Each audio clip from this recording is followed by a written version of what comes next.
with arguably British rowing's best known twosome, the Morecambe and Wise of British rowing, perhaps. We'll find out in a minute. You have to argue pretty hard. Andy Hodge, the blonde, unshaven character here on your left, and Peter Reid, slightly taller, strapping guy on the right. We're here at Caversham Lakes, the home of British rowing, and we're just a few weeks off from the World Cup, back on home water for the first time since the Olympics. How exciting is that? That's the key thing, and the home water thing is wonderful. Both of us actually started off our Cox's Fall campaign together back in 2005 with a win at the Dorney World Cup, and that was a long time ago now. It feels like a long time. We've aged a bit and hopefully improved a bit, but racing in front of a home crowd, we've had the pleasure of doing it, I'm going to say 3 times. World Cup in 2005, World Champs in 2006. Do we have another one? Olympics. An Olympics, not another World Cup. So this Okay, so World only Cup, 3 World times Champs. so far. So this will be the 4th, and it's a great pleasure to race in front of a home crowd. I love the way you say, do we have another one? And Andy says, that will be the Olympics. Yeah, the Olympics. Yeah, Yeah, that was one. And there's a new phrase in British sport, the Dorney Roar. Yeah. Explain. Well, it's a perspective from rowing you really get to appreciate when you get the best part of 30,000 people shouting and cheering you on, and it's something. You go from relative silence at the start line, and as you race down the course, you're fighting for those positions. That roar just starts to build and build, and it crescendos right at the end, and it's phenomenal to be right in that cauldron. And you know, when you've put everything on the line, you're sort of fighting for every inch. To be part of that, something really special. So yeah, it'll be a challenge for the guys in a few weeks' time to replicate it. But you know, they've got to shout loud, and yeah, they've got to bring it on. And Pete, that surely must help, even if it's a metre, even if it's a tenth of a second. Knowing you've got 30,000 people pushing you along that water, it's got to help you. Yeah, it makes a massive difference. It did for us at the Olympics, and I'm sure it will do. It'll be a close race in the 8th, because they always are. And if you have something that's lifting you up in the last 500 metres when it really starts to get painful, then it makes a big change to your physiology, how you're rowing, how you think about racing, and hopefully it'll lift us across the line. And it's worth saying as well, actually, that the Dorney Roar, the people that supported us there, they can be applauded significantly, because it's always somebody's home World Championships or Olympic Games. We raced in Carapira, and that was the home World Championships for New Zealand, and then we've been in Bled and Germany, and we've been all over the place, and it's never ever been as loud. The cheering has never been as loud as the Dorney cheering, and it wasn't just for us, it was for everybody, but amazing support from the British supporters. Now, you've won 2 Olympic gold medals, which, to put them in perspective, is the same as Seb Coe and Dame Kelly Holmes and various other greats.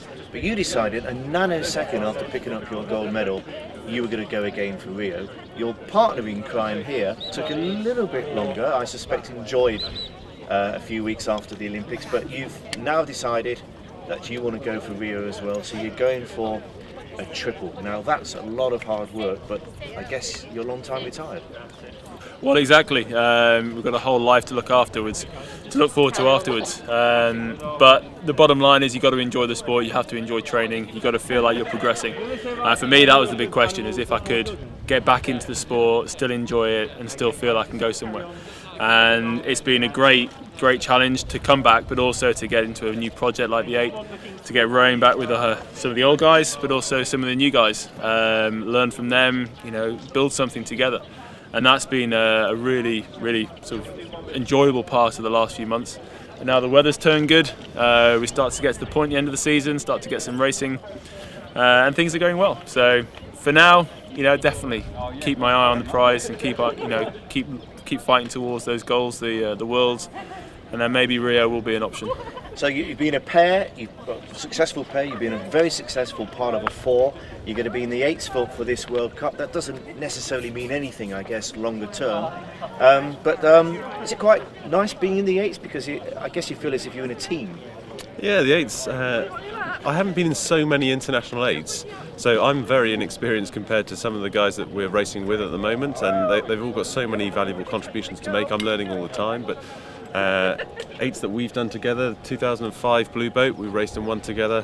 We raced and won in a World Cup in Amsterdam in, I'll guess 2007 sounds about right, that we put together with great success. And then since then, Eon Hansa Cup was a 12-kilometre race. We did that together and won that. So we've had very little experience, but what we've had has been very good fun, good solid racing, and just very, very enjoyable. Good people, and it's a pack mentality. It's very loud. It's a completely different dynamic to, especially the pairs, but the fours as well. With 9 guys and then their coach as well. That you're all managing each other and helping each other. It's a very, very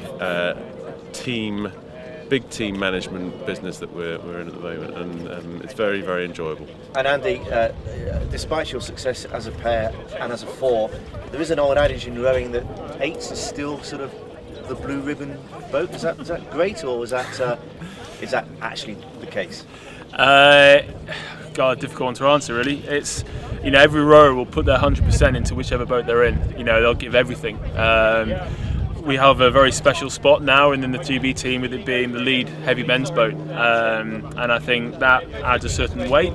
But also, you're right, there is a certain historical element, which means that the 8 holds a bit more pride. It's the fastest boat on the water. It's the biggest boat. It creates the biggest waves. People know when the 8's on the water, and if you're not doing it well, then you're there to be shot down. So we've got our challenge to make sure we're rowing at our best. But when you put it into context, you're there to do something pretty special. You're there to get the fastest time on that day of all the boats. And when you look at it like that, then you could say it's the blue ribbon event. Okay, just to finish off, a quick Q&A about the pair of you. Now, you always seem great buddies, but I know, especially as a pair, in December when there's ice on the water, it can be very, very intense. How have you remained such good mates when the pressure and the intensities, you must have had your arguments over the years, and have they been big ones, or have they been really silly, petty ones? We argue sometimes, but we're good friends as well, and if we do argue, they're normally pretty petty and get sorted out quite quickly. It's normally one of us is late for something, and it annoys the other person. No, I've been late for stuff as well. Whatever. That sounded like a dig at Andy. No, it's definitely not. But and how does that manifest? Is it a look? Is it a silent bit? Is it a little bitchy comment? How do you? I think we both have our own private lives as well, but it's very unnatural for 2 grown men to spend so much time with each other over so many years.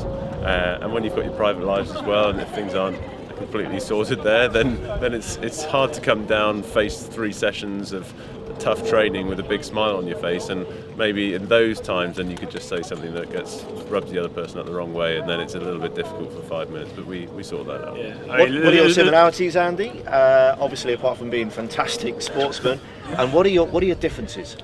Well, I'd say Start with the differences. Start with the differences. Yes, easy one. To say the nice thing is that in some way opposites attract, and that's what me and Pete probably have. We work well together because we come at the same problems from different angles, and that way we work very well together.